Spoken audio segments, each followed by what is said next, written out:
Souhaites-tu rendre agréables, harmonieuses et constructives tes relations professionnelles et personnelles?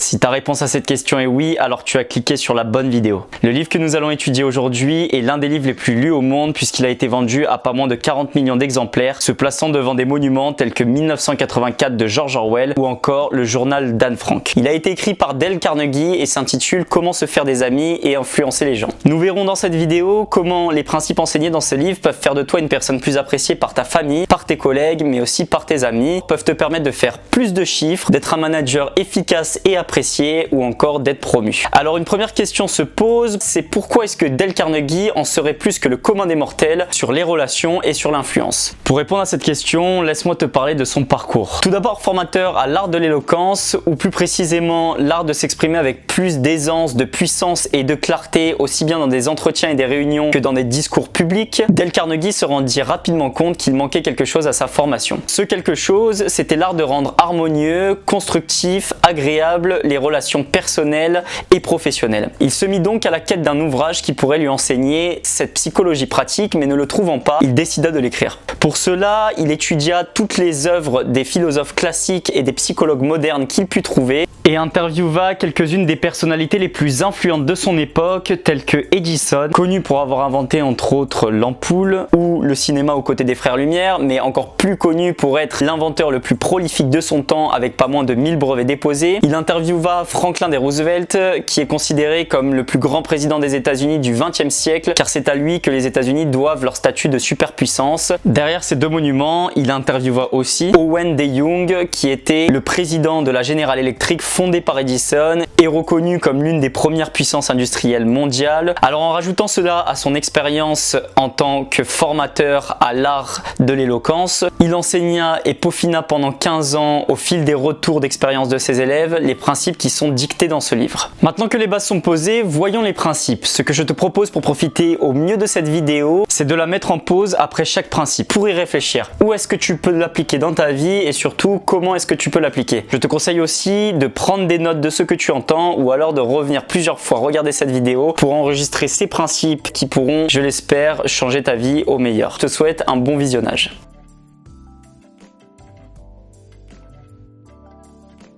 Le directeur de Sing Sing, une prison de sécurité maximale à New York, expliquait à l'auteur que peu de malfaiteurs se considèrent comme tels. En effet, ils se considèrent comme des hommes normaux, ils raisonnent, s'expliquent et s'efforcent de justifier leurs actes et donc le non-sens de leur emprisonnement. Un bon exemple de cela, c'est Al Capone, considéré comme l'un des plus grands criminels qui ait jamais existé. Il aurait commandité entre 500 et 700 meurtres et pourtant, il ne semble pas se considérer comme un malfaiteur, mais plutôt comme un bienfaiteur public incompris. En effet, la citation suivante est de lui. J'ai passé les meilleures années de ma vie à donner du plaisir, de l'amusement aux gens. Et quelle a été ma récompense? Des insultes et la vie d'un homme traqué. Le point qu'essaye de soulever ici l'auteur, c'est que 99 fois sur 100, l'être humain se juge innocent et que donc le critiquer, le blâmer ou le juger ne fera que provoquer son hostilité, lui donner envie de renforcer sa position, de se justifier. L'idée, c'est de se rappeler que l'humain n'est pas une créature logique, mais une créature émotionnelle. Il est hérissé de prévention, mu par son orgueil et son amour-propre. Nous touchons au principe numéro 1 des bases de l'influence. Demande-toi s'il est plus profitable et agréable pour toi de donner tort à l'autre personne ou alors d'être considéré comme une personne tolérante, compréhensive et bonne. Si tu as choisi la deuxième option, alors voici comment devenir cette personne. Mets-toi à la place de l'autre, essaye de le comprendre et de comprendre le pourquoi de ses actions. Une étude visant à déterminer le président des États-Unis ayant le plus marqué l'histoire fut menée par une centaine d'historiens. L'idée était de noter selon un barème donné la qualité du président dans chaque catégorie. Parmi ces catégories, on retrouvait notamment la persuasion, l'autorité morale et l'égalité devant la justice. Laisse-moi te répéter ça. La persuasion, l'autorité morale et l'égalité devant la justice. Ce qui signifie que chaque président était noté sur sa capacité à influencer la population, à être un leader naturel et à être juste. Est-ce que ce sont des qualités que tu souhaiterais développer? Lincoln arriva premier du classement des présidents des États-Unis ayant le plus marqué l'histoire. Et sais-tu ce que son personnel, son entourage et une grande partie du peuple disaient de lui? Qu'il était sans malice aucune et charitable envers tous. tous. En effet, sa citation préférée était « Ne jugez point si vous ne souhaitez point être jugé ». Benjamin Franklin était lui aussi connu pour être un grand meneur d'hommes et pour sa capacité à rallier les autres à sa cause. Lors d'un sondage mené sur l'ensemble des États-Unis pour déterminer qui, selon le peuple américain, de leurs semblables ou de leurs ancêtres, avait le plus marqué l'histoire, Benjamin Franklin arriva 5e. Et sais-tu quel était son proverbe préféré ? Je ne veux critiquer personne, je veux dire tout le bien que je sais de chacun. Le premier imbécile venu a la capacité de condamner, de juger ou de se plaindre, mais il faut de la noblesse et de la maîtrise de soi pour comprendre et pardonner. Alors souviens-toi de ce premier principe. Ne critique pas, ne juge pas, ne blâme pas. Selon Freud, l'être humain est mu par deux désirs fondamentaux, le désir sexuel et le désir d'être important. Selon John Dewey, l'un des fondateurs du pragmatisme, un mouvement selon lequel une théorie est considérée comme vraie si elle peut être validée par sa pratique, le désir d'être important est le désir le plus profond de l'être humain. Selon William James, un autre des fondateurs du pragmatisme, le principe le plus profond de la nature humaine, c'est la soif d'être apprécié. C'est inconsciemment pour combler ce besoin d'appréciation, ce besoin d'importance que nous tenons à avoir lu le dernier livre, à avoir vu le dernier film ou encore à acheter le dernier modèle de voiture. C'est aussi pour cela que les parents parlent du succès scolaire de leur enfant. Nous avons tous le besoin de combler cette soif d'importance, mais le faisons chacun à notre manière. Pour certains, c'est en désobéissant à la loi. Le chef de la police de New York de l'époque expliquait à l'auteur que la première chose réclamée par le jeune criminel, c'était de se voir affiché aux côtés des vedettes de télévision, de sport ou du cinéma dans les journaux, même si cela devait le mener à la chaise électrique. Pour d'autres, c'est par les titres que ce besoin d'importance est comblé. Par exemple, George Washington exigeait qu'on l'appelât sa grandeur le président des États-Unis.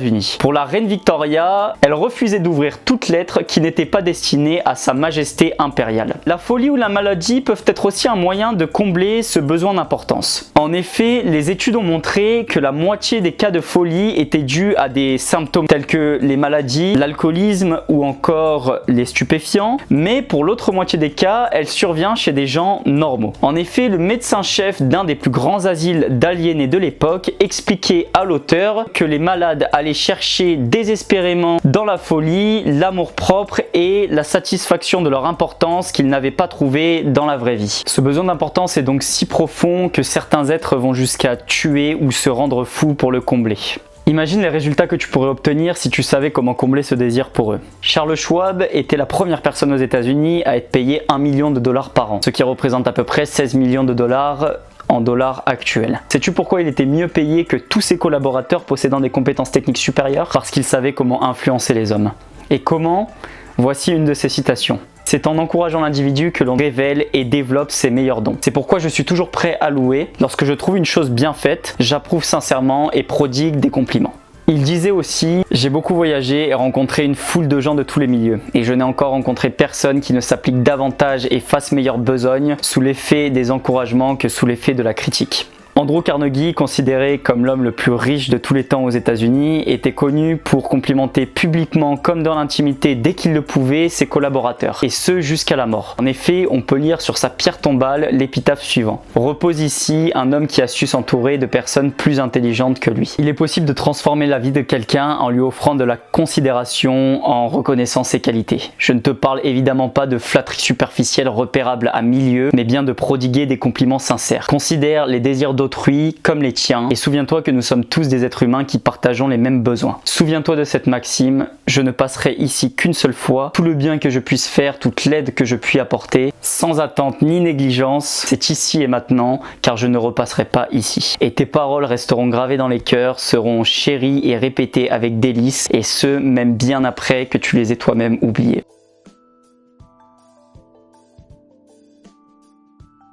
Chacune des actions que tu as accomplies depuis le jour de ta naissance était motivée par le fait que tu désirais quelque chose. Même le fait de donner à une œuvre de charité est motivé par un désir. Que ce soit la satisfaction d'être charitable, d'accomplir une œuvre généreuse, belle et noble, ou bien encore la honte de refuser. Naturellement, chacun s'intéresse à ce qu'il désire. Tous les autres lui sont semblables et ne s'intéressent qu'à leurs propres aspirations et besoins. C'est pourquoi la seule manière d'influencer quelqu'un à faire quelque chose, c'est de penser gagnant-gagnant. Souviens-toi de ce que disait Henry Ford, l'un des hommes les plus riches de tous les temps.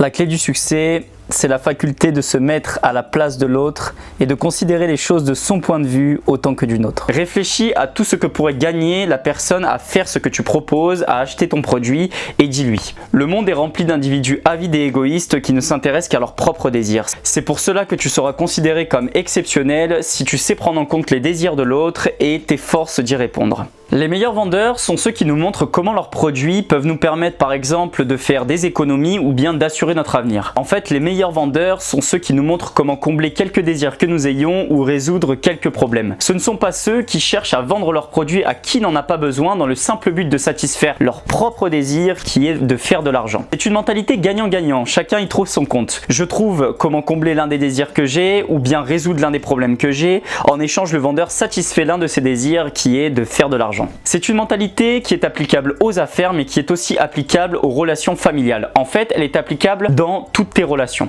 L'auteur nous donne l'exemple d'une petite fille qui refusait de manger sa bouillie, peu importe les gronderies, les raisonnements ou les caresses de ses parents. Alors comment lui donner envie de manger son petit déjeuner? Les parents se souvinrent que la petite adorait imiter sa mère.